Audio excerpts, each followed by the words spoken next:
1965 की जंग में 1 सितंबर को जब पाक फौज ने पाक फजाइया को मदद के लिए पुकारा तो जफर मसूद की क़यादत में सरगोदा एयरबेस के शाहीनों ने सबसे पहले लब्बैक कहा। इसी तारीखी दिन रफीकी और इम्तियाज भट्टी ने सियालकोट के महाज पर दुश्मन की बर्री फौज पर एक कारी ज़रब लगाई और इसकी मदद को आने वाले 4 वैम्पायर तैयारों को तबाह व बर्बाद कर दिया।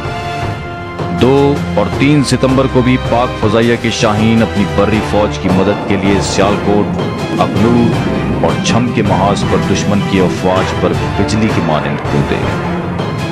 कहीं आलम, आफ्ताब, यूसुफ और सेसिल ने दुश्मन की तोपों को खामोश किया तो कहीं यूनुस, मुनीर और अलाउद्दीन जैसे जांबाजों ने अखनूर के महाज पर दुश्मन के अनगिनत टैंकों को तबाह किया।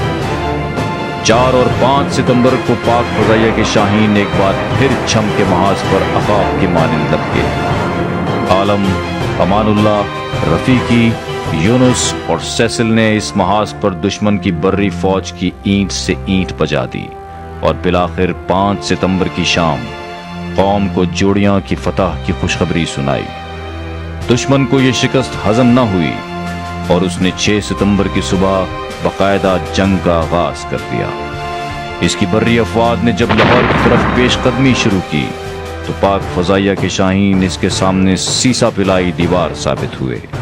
पाक फजाइया के मायानाज हवाबाज सज्जाद हैदर ने दिलावर, अमानुल्लाह, सलीम, समी और अकबर पर मुश्तमिल निडर टीम के साथ दुश्मन की पेशकदमी करते हुए टैंकों, ट्रकों और तोपों को तहस नहस करके लाहौर पर कब्जे के ख्वाब को चकनाचूर कर दिया।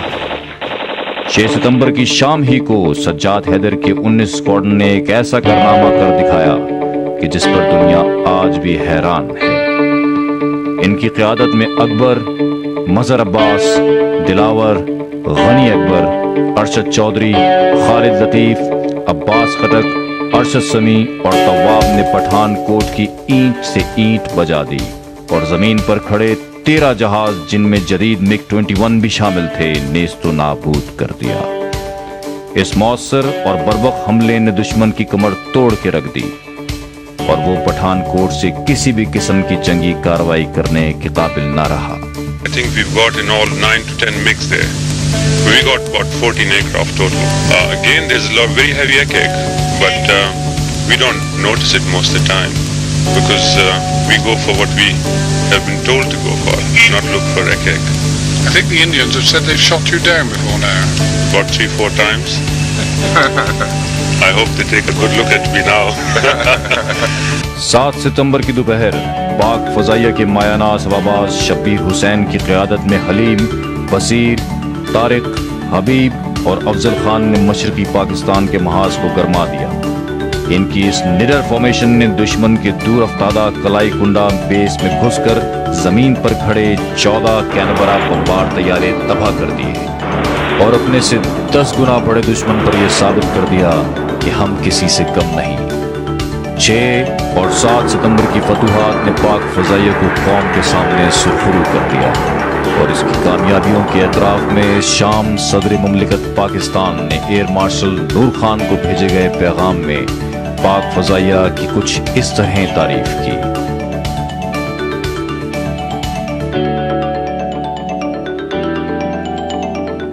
ग्यारह सितंबर की सुबह भी पाक फजाइया के निडर शाहीनों के खून से रची हुई है। अमृतसर रेडार जो कि पैदल पै कई हमलों के बावजूद तबाह न हो सका था, मुनीरुद्दीन जैसे हवाबाज के लिए एक चैलेंज बना हुआ था। उन्होंने इस रेडार को तबाह करने का बेड़ा उठाया और अनवर शमीम की क़यादत में इस हदफ को निशाना बनाने के लिए रवाना हुए। जब वो अपने हदफ की तरफ लपके तो दुश्मन की तमाम तोपों का रुख मुनीर की तरफ था, मगर ये शाहीन तमाम तर खतरात को बालाए ताक रखते हुए रेडार को तबाह करने में कामयाब हुआ और इसी दौरान जामे शहादत नोश किया। 13 सितंबर की सुबह जब पाक फजाइया को इत्तला मिली कि रेलगाड़ी का एक बहुत बड़ा कारवां गुरदासपुर से इंडियन आर्मी की कुमक लेकर रवाना हो रहा है, तो अलाउद्दीन की इस फॉर्मेशन को इस ट्रेन को तबाह करने के मिशन पर भेजा गया। अलाउद्दीन ने अमानुल्लाह, अरशद और सलीम के हमरा इस असलहे से लदी रेलगाड़ी पर यक के बाद दीगरे कई हमले किए اور اپنا تمام تر گولہ بارود اس کو تباہ و برباد کرنے کے لیے صرف کر دیا۔ اسی مشن میں آخری حملے کے دوران علاء الدین کا جہاز تباہ ہوتی ہوئی ریل گاڑی کے شعلوں کا نشانہ بنا اور آپ نے جام شہادت نوش کیا۔ پاکستانی قوم پاک فضائیہ کے شہیدوں اور غازیوں کو سلام پیش کرتی ہے۔